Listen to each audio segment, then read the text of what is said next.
Now, this week's summit in Beijing has focused attention on Africa's economic ties with China. Ethiopia has seen a lot of investment from Beijing, but the picture is very different for its neighbour Eritrea. Its economy has been badly damaged by conflict, instability and sanctions. But could the recent peace with Ethiopia change that? Emmanuel Igunza reports from Eritrea's Red Sea coast. Eritrea is a country full of hope for better days ahead. Decades of conflict against its neighbour Ethiopia and UN sanctions took a serious toll on the country's economy. Last year, the World Bank ranked Eritrea second from bottom in its Doing Business report, further highlighting its unattractive trade environment. The country still relies heavily on agriculture, as investors have shied away. But newfound peace with Ethiopia has marked a change. In recent weeks, hundreds of visitors arrived into Eritrea after borders and the airspace between the countries were reopened for the first time in 2 decades. To have this opportunity is not easy for the two countries as well, because we can do a lot of business as well from here to there, and then from Addis to here as well too. It's going to be a big change.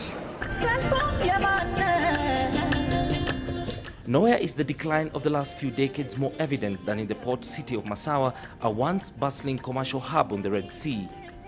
Businesses stand abandoned and the port is only partially used. Massawa is an important and strategic port city for Eritrea, but it has so much huge potential that could dramatically change the fortunes of this country and the local communities here. The potential for growth is huge. Eritrea's Red Sea coastline sits on one of the busiest shipping routes in the world. Tourist attractions are also plenty, with its more than 300 islands. And locals here are keen to turn their fortunes around. We never been built a lot of buildings for the last, I would say, 12, 13 years. But right now, since the peace is coming with a neighbor in Ethiopia, it's going to be a very booming business, especially on real estates. And if Eritrea does get it right, there is no shortage of big investors willing to spend their dollars here. Thousands of jobs could be created for young people who previously fled the country in their thousands, hoping for better lives in Europe. Big companies are already eyeing a piece of Eritrea's potential. Massawa, as you know, is a very popular tourist destination, especially for scuba diving from Europe. So we, following the flight, we also intend to promote package tours from Europe and US to Massawa, Assab and Eritrea. It is that strategic location that could prove to be Eritrea's biggest advantage in turning its fortunes around. But all this depends on the new peace deal holding. Peace that until now has proved elusive and costly for this small nation. Emmanuel Igunza, BBC News, Massawa, Eritrea. You're watching BBC Focus on Africa. Let's find out what's happening in the world of sport. Peter. Many thanks, Sophie. And let's begin with news that Gabon international Mario Lemina has been fined over $120,000 by a magistrate court in southern England for speeding. The 25-year-old, who was a record signing for Premier League side Southampton last season, admitted failing to tell the police if he was driving when his car was clocked speeding 3 times. He says he doesn't know if his brother or cousin were behind the wheel of the car at the time. The fine is understood to be the biggest ever given in the UK for a motoring offence. He has also been banned from driving for a year. And talking about fines, Manchester United manager Jose Mourinho has been handed 2 6-month prison sentences, both suspended, and a $2 million fine. Prosecutors allege the 55-year-old owed the Spanish state more than $3.5 million in undeclared revenue relating to image rights in 2011 and 2012, when he was in charge of Real Madrid. By agreeing to this plea deal, Mourinho is not expected to spend any time in prison. Now, cycling's Vuela Espana enters its 2nd week from today, with Britain's Simon Yates in the lead. But Africa's Team Dimension data has also had some success in this year's race, with Benjamin King winning 2 stages, including Sunday's Stage 9. Riding alongside King is Eritrea's Kudus Merawi, seen by many as one of Africa's brightest prospects.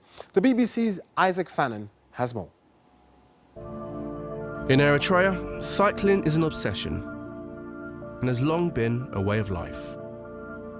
So imagine the reaction when, in 2015, two Eritreans, Daniel Tekle-Haymanot and Mahawi Kudus, became the first black Africans to finish the Tour de France. Eritrean fans, over 300 guys, they came with the flags, so it was really something special. At just 24, Mahawi's already had a distinguished career.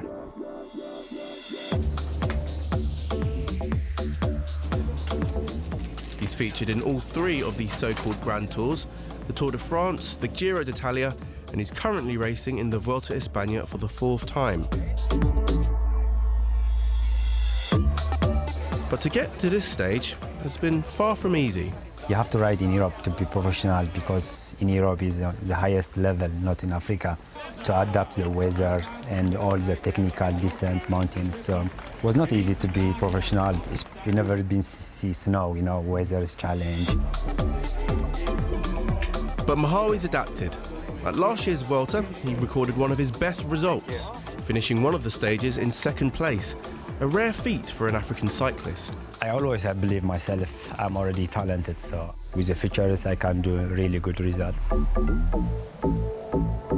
Mahawi is part of Africa's Team Dimension Data, who aim to have an African winner of the Tour de France by 2020, or to have a rider wear the yellow jersey, which is worn by the overall race leader. He's integral to their plans.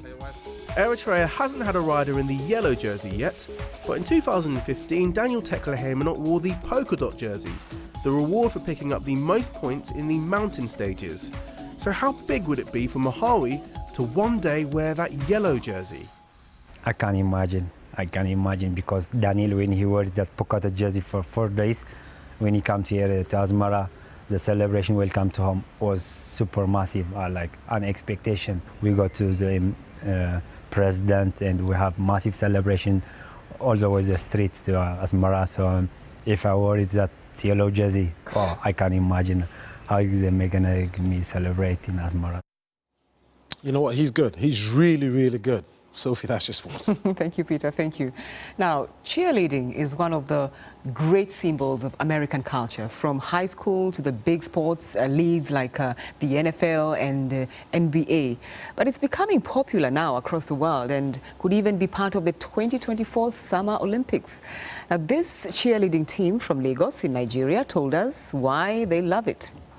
2, 3, 4, 5, 6, 7! Are you ready?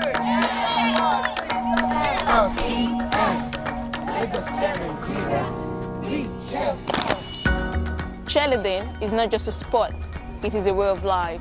Being a cheerleader, we are the support system that helps to motivate sport teams to do their best. Not only do we help motivate fans to take pride in their team, but to lead and demonstrate to the fans understand they have to show up that spirit. 1, 3, and 5, and 7, and 1, and... It was always my dream to be a cheerleader. I thought they were always so pretty and have so much fun. Cheerleading is not only about dancing, bright colors, and flamboyance. There is a lot of process that goes into the sport. You need to have discipline, dedication, confidence, acrobatic skills, and athleticism. And above all, team spirit. Yeah.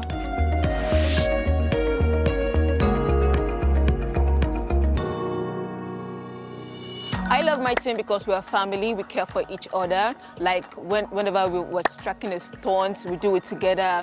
We do teamwork. When one person falls, all feel bad. Even though we have our issues, we always have our backs. Cheerleading is seen as an American culture.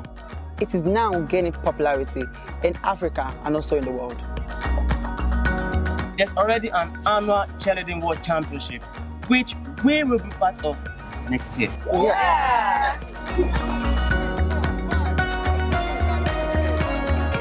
In 3 years, the RS will vote on whether or not to include the sport in the 2024 Summer Olympics. Let's hope the RS to give us the vote.